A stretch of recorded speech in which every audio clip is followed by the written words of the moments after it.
Ladies and gentlemen, I got a pleasure to sit next to Mo. It's almost end of the fashion week. He's exhausted, but he gave me a few seconds of his time, so I'm really grateful.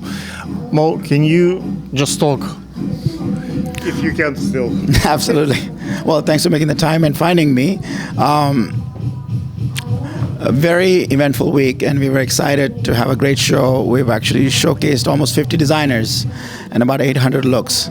So I think we're very pleased with how everything has turned out, and going through the punches and trying to figure out what's our next step, and look at all the footage and get all the designers excited.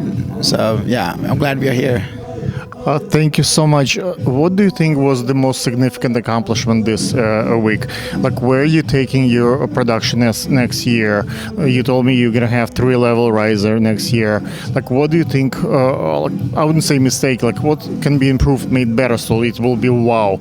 There are other shows in town, right? There are like Art Hard, there is Papaiso, there are like I don't know, Sport Illustrated, Forever 21. There are like, how do you beat those guys next year? Like, what are you gonna do to have more interesting shows, more attract more press, media, like better designers, raise the stakes? Like what kind of steps do you think you need to take you to the next level? Absolutely. I'm a former designer, and I graduated from Parsons, so I always look at as a designer first approach. I know there are a lot of competitors in the field, and that doesn't bother me. We are a platform, so our job is always to help the designers grow to the next level and be part of that journey. I don't work with very big designers because I'm not for hire. I like to launch brands. So we launched 7 new brands, brand new brands in Miami Swim Week. They never seen a collection before they show it at the show. So I'm very proud of that, and we're part of the whole creative process. The second part, we're not just swim weeks, we are Miami Swim Week shows. So we're running throughout the whole year activation. So we have our own showroom. We're going to be doing trade. We're going to be acquiring a trade show next year.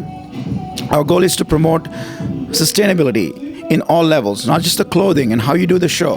How do you cut electricity? How do you cut products? The time and the cost. Trying to really streamline the whole process. So anyone who's part of it, you can come into a show, shoot the show in one place, and leave, and still be very, very eventful. There are many producers, like Eric Rossetti, for example, for Arcart, who is a former designer himself, like you, like me. I'm also a designer. I produce my shows. I think I find that now disadvantage, because I see remember this guy that brought a couple of models on the first day, who would really the one with the solar panel company. I think he has advantage in terms of he's not thinking like one of us. He's there are Amazon people like Jeff Bezos who thinks 20, 30, 50 years in advance. What's the fashion will become 100 years from now? And there are those who count dollars, numbers day by day. So how many designers I had yesterday? How many likes? How many views? So very detailed operation. I don't say it's bad having day-to-day numbers. I'm very business-like. I like analytics and numbers, but I also care about the vision, the future, and where the whole industry is coming forward.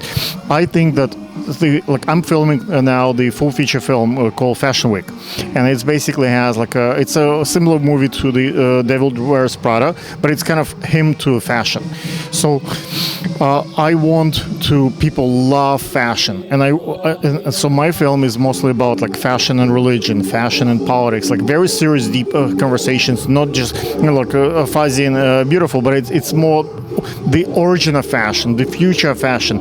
How do you, on a serious note, consider the fashion as a producer, because with new things, with the Me Too movement, with all things that's happening around us, and how the world is changing, a lot of people believe that they feel they kind of objectifying women on the riser. Say, if you saw my shows, for example, I have my models walking with a grip for GoPro, and they film the show rather than I'm filming the show. So it's perspective of the model rather than perspective of the photographer who are looking at her as a subject. What do you think on the serious subject matter? What is the fashion? So my vision and my approach is that to innovate fashion with technology and education.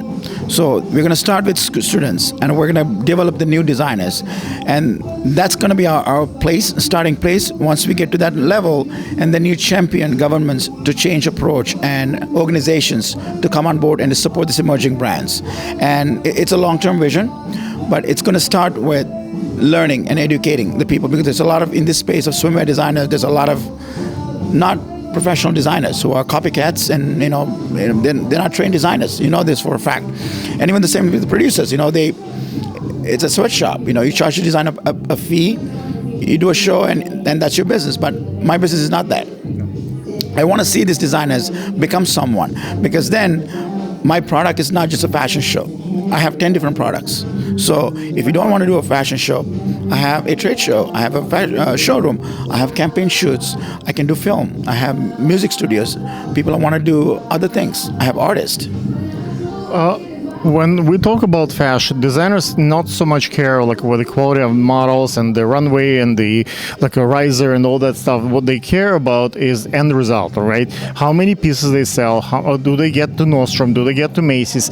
The media, the numbers of millions of billions of views. Like Shift, for example, huge channel, right? Big honor to work, for me to work with the Shift. What's your approach to attract strong media? You have Anton, you have Shift, you have a lot of good things going on for you. How do you get the bigger houses? How do you get to Vogue to come? How do you get Getty to come? How do you get really the movers? Shutterstock, we have Getty. We have the Flashy Channel here. My thing is simple. I produce a very quality show, and they will come. And once they make it bigger, and because we live in a content world, everybody needs good content. So if I'm spending $300,000, $400,000 in a show and produce that to a designer to get that content, and why wouldn't you come? Because that's free content for you, for your business that I'm providing, and it is a two-way street. I've seen some of the shows. Let's say Philadelphia Fashion Week. Yeah, can I just give us a second? This is Mo. 1 second.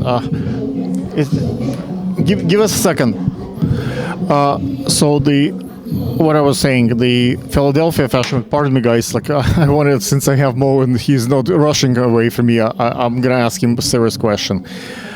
Philadelphia Fashion Week and some other shows, what they do, let's say they will have 10-15 new designers that are known, and they will have one or two a major one, and they would pay money to a major designer to show, and they will charge the smaller designers a fee. So that will bring the mix. People will come to see a big designer, but they get to see the new designers, and that's kind of a balance there, right?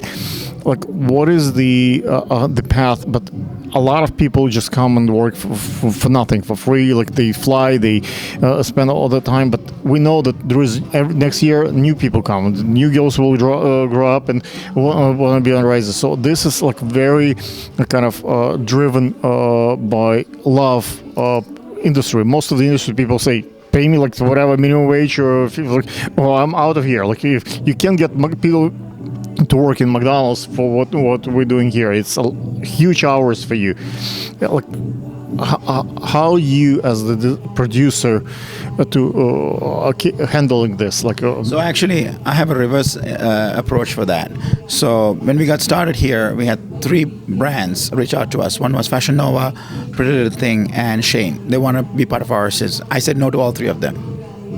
I said, I don't need you, because they're marketing big houses. They comes with funding.